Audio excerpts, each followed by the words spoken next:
Hey everybody, Jason Burmis here, and as promised, back by popular demand, we have the conscious resistance himself, Derek Bros. If you're not over on the website, and if you're not subscribing, now is probably a better time than ever to get subscribed. And I've seen some momentum at that channel, and there needs to be, because Derek has been at the forefront of this Epstein case for some time. He's been on it when no one else was. And, you know, I sent somebody your Bradley Edwards interview, and it is a crime that thing has 918 views. It is unbelievable to me. I mean, that is so before its time, because, I mean, the timeline of this thing is crazy, right? The documents get unsealed. I mean, just the timeline of this week, really. The documents get unsealed, and less than 24 hours later, this man is dead.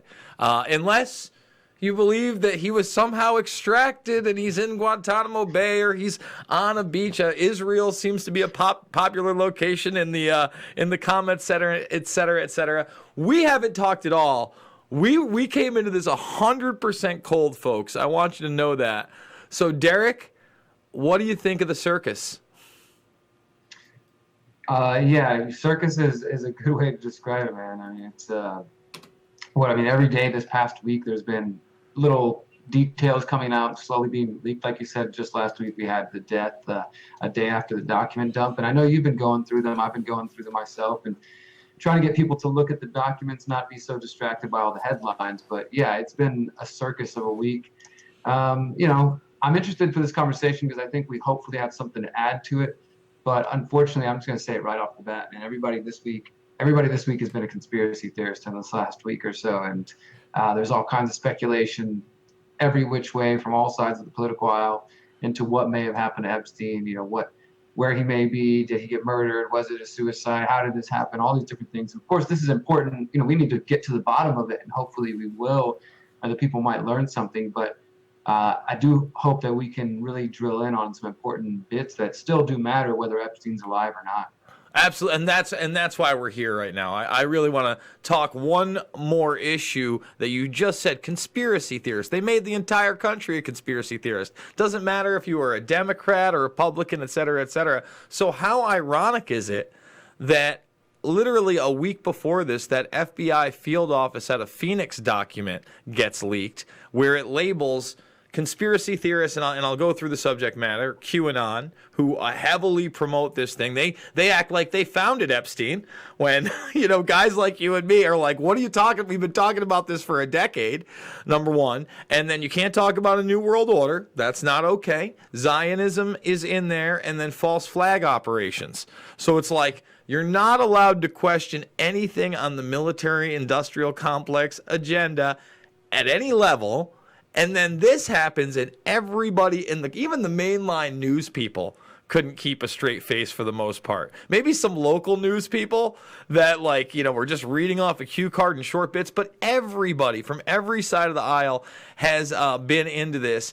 And like you said, it's less than 24 hours after the documents get in there. You have a lot of lower level employees being named. And that's one of the things that people have not focused on. I certainly have, because I think it's extremely important that we look at some of these names. And, I'm going to go to a few of them right now. Some of the co-conspirators now that have been named: Joanna Sojberg, Tony Figueroa, Ronaldo Rizzo, Lynn Miller. These are four full names. Now, the other thing, Derek, that people are not talking about, and let's bring this right up here. Hopefully we can snap that right in. Still, a lot of this is blacked out. It's not like all of it's there are heavy redactions in here. The next thing to say is this is one defamation suit. This is not every case. This is the Virginia Guffey Roberts versus Ghislaine Maxwell, which nobody seems to know where she is anymore. We don't know the media doesn't know where she is. It's really suspect, huh? So yeah, it's that to me alone is just an interesting aspect that nobody's even up to this point bothered to look in her. This document dump is important. I think it's we have to acknowledge it happened. It's something. It's a piece of news, right? But at the same time, other than a few names that we were getting out, and there's bits and pieces there, but generally, and I think you would agree with this, a lot of the things that we're seeing in this recent document dump and have been things that were already hinted at in other court documents, or that have already been spoken about by Virginia or other victims of Epstein, as far as pointing to certain relationships and certain interactions. So yes, there are some new like spicy details. Oh, Epstein ordered this book off of Amazon. Epstein did, this kind of thing. But a lot of it is things that I know I put in my documentary more than a year ago. I know that other people who've been paying attention have been talking about these things. So it does seem to me, if we're going to veer off into some speculation, I'll just throw my hat into the ring, and I think that one could be suspicious of the timing of all of this, of the Herald report coming out and making mainstream news after we've been talking about it for however long. It finally cracks the mainstream. It becomes a big story. Then they're going after Epstein, and right as they're about to get him, he dies, or suicide, murder, who knows what happened.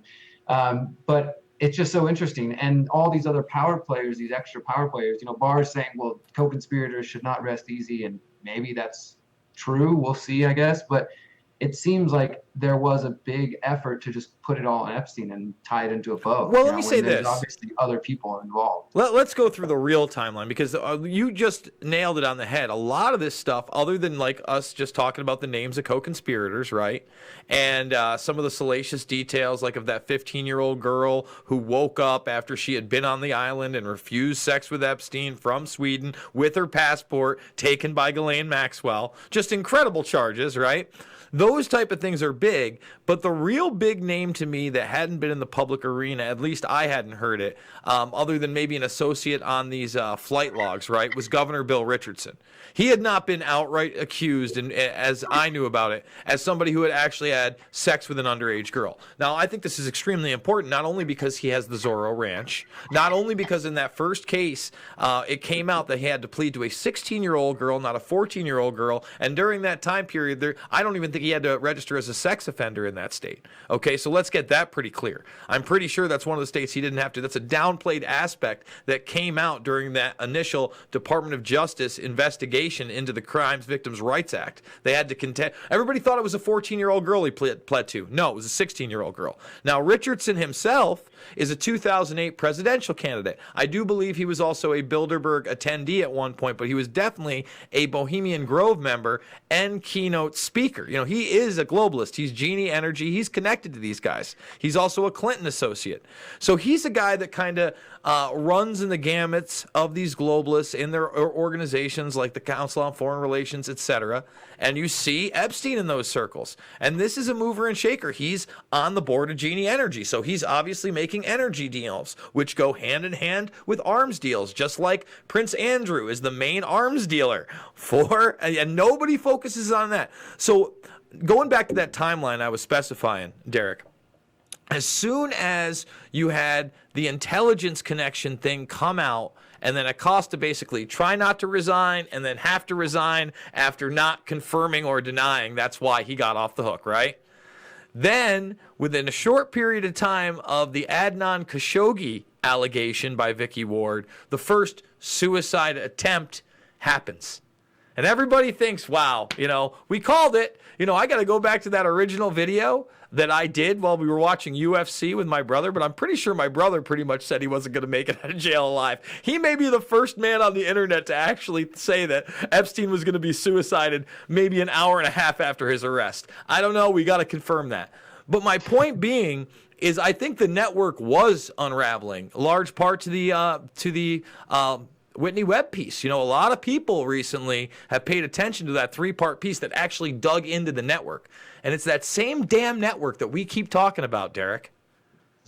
Yeah, I actually just watched your interview earlier today with Whitney. You guys did a great job breaking that down. And everything she's done with that has been so great. And I think it is important for people to realize that this network goes back more than just this year. It's bigger than Epstein. Obviously, Epstein's a big part of the nexus of it, but it goes back much further. And even to getting into the Promise software, and you guys mentioned Danny Casolaro, and he was already researching the network, and he called it the octopus. And so I think we're still dealing with that same creature here, that same deep state cabal, whatever name people want to give it. This is the same nexus of people who are connected through politics, through Hollywood, through finance, through essentially just organized crime in a variety of ways, whether you call them mobsters or government agents or what have you. And let me stop you there because I'm glad you said Hollywood, right? Let's just go to a random Hollywood fact I don't think a lot of people understand. You know, everybody wants to talk about, oh, these are the people that control Hollywood. Well, there's a guy named Jack Valente, okay? Does anybody really know who Jack Valente is? Probably not my audience. I haven't done much on him. But take a good look. He was a guy that was the first head of the MPAA, and he had a 38-year career there. He also happens to have deep CIA connections, is more than likely a spook, and he was on the plane with LBJ as he got sworn in for the presidency. Let's just get that image right up here. This is how connected they are. Here is my man, Valente. Yeah, so I think this is actually one of the come on, ads, get out of here. This is the old man, but here he is right here next to Lyndon Baines Johnson. You know, Hollywood, literally a guy on the plane after the president was assassinated, and we're debating who did it, but nobody believes it was just a straight up loon at this point. In fact, I'm surprised they didn't put the JFK conspiracy theory in that document, Derek. So, you know what? Yeah, go ahead. Can I just throw one thing in there? Because there's two little weird things that I found, weird threads, and I'm just going to throw this out there for the internet sleuths who want to dig deeper into that. Because there actually is some weird kind of JFK connection, if you will, to it. You might have already seen this, but one of the pathologist who was sent to watch over the Epstein autopsy is a man named Michael Baden. For anybody who's ever heard that name, if you look into him, he's famous for like the O.J. Simpson case, but he also was involved in the JFK assassination investigation, not the initial one, but I think in the 80s, if not the 70s. And you know, there are some people speculating that him being involved could be a bad sign because, for one thing, he is a proponent of the magic bullet theory as it relates to JFK, that there was just one single bullet that caused, you know, everything that happened that day. But without getting too much into the weeds, you know, I think that's another, people might want to look into Michael Baden and the fact that he's now involved in the autopsy and the examination of Epstein's body. And, you know, a lot of times this is what we've seen when it comes to patsies and cover-ups or false flags, you know, things of this sort. As you see a lot of the same characters come around, a lot of the same power players, and maybe this guy Baden isn't the top dog, but he has a role to play, and that role may be determining the death was this way or that way, if you will. So I think that's another interesting angle for people might want to check out. And then this is just, again, another kind of random thread that is tied to this whole thing. Some friends were passing along an article from the Telegraph that was written in January 2015. And this is, of course, way before Epstein was back in the news. But it's just from the Telegraph. It says, Stephen Hawking pictured on Jeffrey Epstein's Island of Sin. And we've heard this before, that Stephen Hawking was listed in the Little Black Book of Jeffrey Epstein's Holy Grail, as Bradley Edwards, the attorney, put it. And so there's a picture in this article. It says, Cambridge professor photographed on convicted pedophile's private Caribbean island. And you see Stephen Hawking in his chair with some friends around him, and it says Stephen Hawking attends a barbecue on Jeffrey Epstein's Caribbean island. And the picture, the photo, is credited to Tim Stewart News Limited. So we started digging into who's Tim Stewart News Limited and how is he getting photos on Jeffrey Epstein's island. And again, internet sleuths, do what you do best, but start looking into Tim Stewart News Limited. We started digging in, finding this guy. He's related to he gets credited for a lot of the ISIS photos that are then promoted out there by the U.S. government. Oh, here's Jihadi Jane, or these different characters that they've created, with the Islamic State. Tim Stewart News Limited is the one that gets credited for that a lot. And you dig into it a little further, and just recently, and it does seem to be the same guy, Tim Stewart was convicted of pedophilia and was found, involved in some of these things. So it just gives you some context that a lot of these folks are just, you can find Tim Stewart on the Mirror online. You can find him from dozens of, he apparently was caught with a bunch of SIM cards sewed into his jacket with videos of him drugging teenage victims. He's 45 years old. He was sentenced to 955 years in jail recently after being found guilty of drugging and filming himself abusing teenage girls. So if it's the same one, which it doesn't seem to be, it's just another interesting connection for the guy who happened to be on Epstein Island taking photos of Stephen Hawking. Very, very interesting, and we just showed that to our audience in real time, and that's why we have guys like Derek Bros of the Conscience Resistance. Guys, Go check out the website, but definitely go give him a sub right now. Thumbs this video up and share it. All right, so Derek, let's get back into the nitty gritty of where we go from here, right? First of all, I think that we got to press into the documents. I think there's probably a lot of gems in there. We got about 2,000 pages, and I would say there's several hundred in there that are revealing some interesting things that have avenues, right? But like you said, I mean, just for this to go on for as long as it did, as rapidly, and for him to be killed, or kill himself, or whatever you want to believe, right? Just for him to die in custody, and for Barr to sit up there and act like it's a huge tragedy. I'm sure that you've seen the claim by a Gotti associate in there that Barr was there 2 weeks ago. I'm not sure that's true.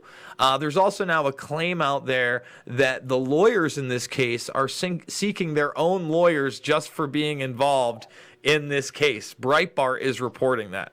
Now, if that's true, that's a whole nother level of clusterfuck. I mean, when the lawyers in the case don't think they're going to be protected and they need legal representation based on the case they're representing, I mean, is that a new precedent? It definitely seems, interesting. If it's not happened before, I would say it's unique in that it doesn't typically happen where a lawyer feels like he needs to lawyer up simply for taking on a case, right? But I do think that, as you said, we shouldn't just totally discount the documents. And from what I've been reading, there's going to be more of them unsealed in the coming days as well. So we're not done getting all these documents. We should continue to look into them, especially when the individuals around this case are there's some people claiming they're still digging into it, right? So it's the story of the week right now. We'll see if they're still talking about it in a week from now. But ultimately, I do think that whether or not the Epstein saga dies and we find out what Maxwell's role in it and we find out who these alleged co-conspirators are, which again, by the way, we know most of these names. I put them in my documentary. You've talked about them before. Nadia Marcinkova, Sarah Kellen, some of these others. These are the women that were recruited by Epstein and then brought in, or by Maxwell and Epstein, and then eventually started playing a role. Some of them may have suffered abuse themselves, but they also played an active role. And this is what the other girls talk about. They met them and they were recruited by them in different ways. So these people are still out there. And in the case of the women that were working around Epstein, they dyed their hair, changed their names, kind of reinvented themselves and things of this sort. So the people that are out there are still, they're still alive. They still exist. There's still plenty of time. I was actually working on my Finders investigation earlier today, right? That's a story that's 30 years old, and I'm hoping that the people that might talk are still alive. Here we are, like this is happening in the present day, and there are a lot of important people who, if you dig in and you find phone numbers, you find locations, do some real actual investigative work, we can locate these people. We can put cameras in their faces. We can, even just email them, reach out to them, try to talk to them, because these people do exist. They shouldn't be allowed to just go slither back into, the netherworld, or back into the swamp as it is, and just go about their lives. I mean, because otherwise, if people haven't lost faith in the system already, then they probably will. I mean, honestly, dude, the day I woke up and I saw that, I was just like, no, like how they, of course they got him, or he died, or he killed himself, whatever it is. It was just this sort of sad feeling of, we're never going to know the truth. Like, no, we're in the post-truth world. This is it, dude. That's the thing. Like, this is it. This is the moment, I think everybody out there can now grasp the fact that there is not a reality that we can believe anymore unless we are firsthand involved. Period. Fucking amen. Think about this. We have first of all, they're saying that no cameras caught this. Fine. I don't believe that. I think that's absolutely ridiculous. It's absolutely impossible. He should have been wearing a body camera. I said that after the initial thing. I'm like, how he doesn't even have a body camera on him is unbelievable. That was transmitting something there. The idea that they didn't come by every half an hour. I mean, the whole thing sounds ludicrous, right? So now we have the technology, especially if it's on some 480p CCTV camera that who knows whether it's even in color, et cetera, that in I don't know, less than 24 hours, you can make something that's pretty goddamn convincing, just about anything, right? So you can't believe that. And then, you could see a body, I guess, but it's in a picture, and people are putting noses to the side and earlobes and blah, blah, blah. And I think that's hokery and nonsense. But the idea that, maybe they're sneaking an asset out, he has intelligence connections, he's worth at least $500 million by his own admission, and the judge didn't believe that. You know he's got his own secret island with lairs. You know that the mansion that was given to him by Les Wexner, who just disavowed him in like this ridiculous letter, had a James Bond style, what was it, bedroom or bathroom? Like, I mean, come on, man. You couldn't make this up. This is like unreal. So now we're at the technological point where you can't believe anything. Nobody does. I mean, you got Michael Moore saying he was suicided. I make the point, you know, maybe they just made it really hard for him. For instance, like, hey, like I said, this is a corrupt place. Beatings and rapings have happened here before. I'm sure Epstein he's a 66-year-old man. I don't know how many 66-year-old men who are involved in a life of luxury take beating and alleged beatings and rapings well. And maybe they said, hey, listen, we're going to go take a walk for a couple hours. There's no cameras. There's nothing here. Now, the news comes out today that they say that it was a bunk bed at 6 feet, which is just about as tall as he was, and he leaned in with sheets. Well, come on, man, that's some like cartoon level shit too, Derek. So, I mean, I'm not even going to ask you to speculate because I think it's ridiculous. I mean, we literally have a guy named Rusty Shackelford who's named after the conspiracy character in King of the Hill, one of his aliases. Who today or yesterday, I'm sorry, when the FBI raided the place, he had his drone in showing the NYPD and the FBI raiding the place, and you would think they'd come out and just shoot it down or whatever. No, they just put blankets and stuff up and blocked it out. I mean, it's cartoon fucking level, man. And this is it. This was the one. This was the seriousness. That's why it is like a clown circus show. When Barr gets up there and says he's deeply disturbed, now all of a sudden now the FBI is working with the NYPD on this case. Like the FBI didn't get tipped off by Maria Farmer at the very least in the early 2000s. So yeah, you know, it's a little crazy to see all this happening with for example, I think the island being raided on Monday after he's arrested. You know, this is a U.S. Virgin Island, so technically it's still within U.S. authority. And it's just the fact that they waited this long, I think, is not a good sign. You know, and that's a question people have been asking, especially because the American hero Rusty Shackelford's been posting videos for weeks now of drone footage outside of the island, and as you said, got actual footage of the raid happening. So, you know, it just doesn't make any sense if Epstein, who is accused of all these different crimes going on and known that he has the island, he's got the ranch, he's got the mansion in New York and Florida, and he's got the house in Paris, that all these places should be having an investigation. We hear now that France is announcing an investigation, and maybe law enforcement moves rather slow, but you would assume in this piece of the puzzle where they made a decision to go move in on Epstein in July, you know, in June or July, excuse me, and move in on him, that they would have had all the pieces in the puzzle to go straight after all of his properties. You know, instead they wait for a month till he's dead to go in there, and who knows what could have been taken out or what could have been destroyed.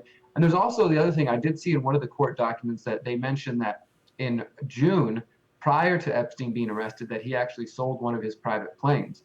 So there's some speculation out there that maybe he was aware that his arrest was coming, you know, and this sort of could lend itself to that theory that the whole thing is a setup in front of us because he was tipped off, he's getting rid of his planes or something along those lines, or that plane is being, you know, reappropriated for some other mission or something along those lines, you know. So I just think that we don't know what the hell is going on. Honestly, we don't. And without just throwing a bunch of speculation at it, like, I mean, you know, everything's Epstein right now. Everything's Epstein everywhere. And I'm glad, but I'm hoping that we can really keep the focus on that. And those who are dedicated to doing real research can keep digging, because right now everybody thinks they're an expert on the internet. You know, everybody thinks they know exactly what happened to Epstein. And if you don't make a video that, you know, agrees with their theory, well, then you're just a shill or you're just delusional. How can you not see what the truth is? Yada, yada, yada. And none of us know. Just like with 9/11, this is the same sort of mentality, I would say, that has hurt in the past the 9/11 truth movement. People, we have the one theory of exactly what's going on, and anybody who doesn't see that or agree with that, peak oil, peak oil.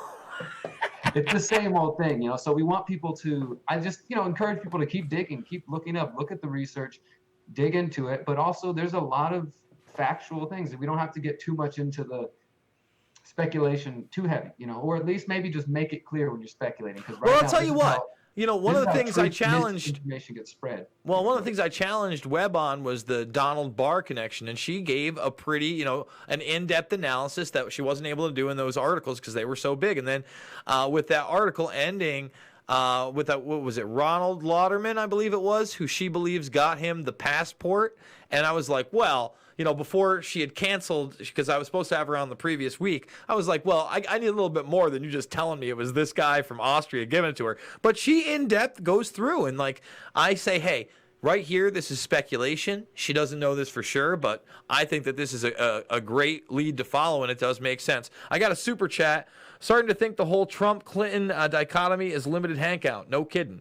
Not to sound, but the Z connection behind him is wild. Hey, listen, you could talk about the Zionist connection, but guys, again, if he's dealing back in the arms dealing days with Adnan Khashoggi, remember Mark Rich was the one buying that. That's how that works. That's a big network. That's not just Zionism. That goes all the way down to South America. It's an alliance. And I think people need to know that. The neocons in general want what the Israelis want and want what the Saudis want because they all want domination over that region in an alliance that they have.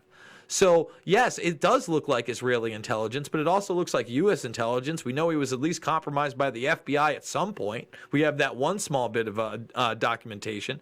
And again, if he was dealing with Khashoggi and getting money from him, and he was dealing with Prince Andrew, and everybody's like, look at the tabloid stuff. Oh, he's a prince with a young girl. And yeah, that's abhorrent. But what if he's making arms deals with him? And forget about just the maybe dozen or so disgusting things he did with the young girls with Epstein, maybe more. I don't know. I'm just throwing numbers out here. But think about how many lives those bombs take in places like Yemen. And I think, he finagled a big deal with them in 2017. So that, I think, needs to be focused on a lot more. Or the backdoor dealings with the New Mexico property and regulations with Richardson and his globalist ties, and the fact this guy's trilateral from 1995 to 2008. I think we really have to look at his business and big league associations, Derek. Yeah, absolutely. There's a lot of power players involved in this, from the mafia angle, from the finance, from the science. His research into essentially eugenics, and all these different people who now have Epstein's money either in their pockets or have their fingerprints on his crimes. They're going to have to answer for them, and hopefully we can continue to dig into this. I definitely, again, do recommend everybody checking out Whitney's articles, and then there's another one from the website Narrative, which I don't know much about them. I have had some people say, hey, I don't trust this website. I don't know much about them. All they know is they wrote a pretty good article called Building Big Brother about Epstein that looks into the Carbine connections and some of the different funding and Peter Thiel and all that whole thing. And you really do start to see how much of this is connected to everything, to the world around us, to surveillance, to eugenics, to transhumanism funding, to obviously the pedophilia and the trafficking accusations. I mean, it's a huge web, and it's not just one piece of it. This is a larger piece of this octopus, as Danny Casolaro called it. I love it, man. Guys, go give him a subscribe. It's The Conscious Resistance, or check his stuff out over at the consciousresistance.com. I'm going to let you end it. Let us know how we can help you. What else you're working on? What should they be checking out?